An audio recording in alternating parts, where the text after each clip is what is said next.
मित्रांनो, मुख्यमंत्री यांनी जाहीर केल्याप्रमाणे लाडकी बहीण योजनेअंतर्गत 6व्या हप्त्याचे 2100 रुपये हे 1 ते 2 दिवसात पात्र महिलांच्या खात्यात जमा होणार आहेत.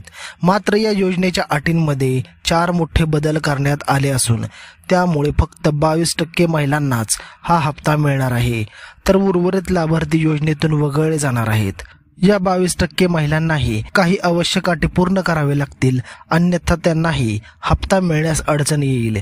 या नवीन नियमांनुसार कोणत्या महिलांना योजनेतून वगळण्यात येईल, पात्र महिलांना कोणती कागदपत्रे आणि कामे पूर्ण करावी लागतील याबद्दल सविस्तर माहिती आपण या व्हिडिओमध्ये जाणून घेणार आहोत. नवीन नियमांनुसार पात्रता आणि अटी.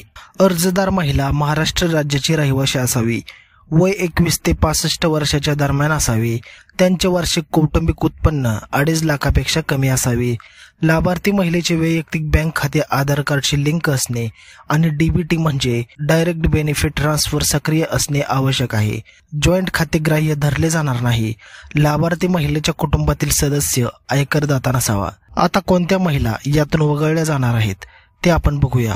ज्या कुटुंबाचे वार्षिक उत्पन्न 2.5 लाखांपेक्षा जास्त आहे, कुटुंबातील सदस्य आयकरदाता विद्यमान माजी खासदार, आमदार अथवा शासकीय पदांवर आहेत, ज्यांच्या कुटुंबाकडे ट्रॅक्टर सोडून कोणतेही 4 चाकी वाहन आहे किंवा शासनाच्या इतर योजनांमधून दरमहा 1500 किंवा अधिक रकमेचा लाभ घेत आहेत, या महिला या योजनेतून वगळल्या जाणार आहेत. आता ज्या महिला लाडकी बहीण योजनेमध्ये आहेत त्यांनी कोणती महत्त्वाची कामे करायची आहेत तर बघा.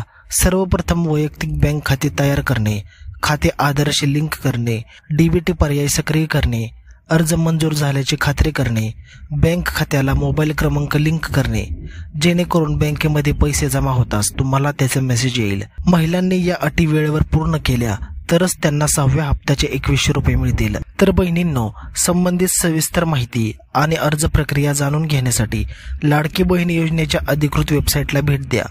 व्हिडिओ उपयुक्त वाटला असेल तर लाईक करा, तुमच्या मित्रमैत्रिणींशी शेअर करा आणि नातेवाईकांमध्ये शेअर करा. तर भेटूयात पुढच्या व्हिडिओमध्ये. तोपर्यंत जय हिंद, जय महाराष्ट्र.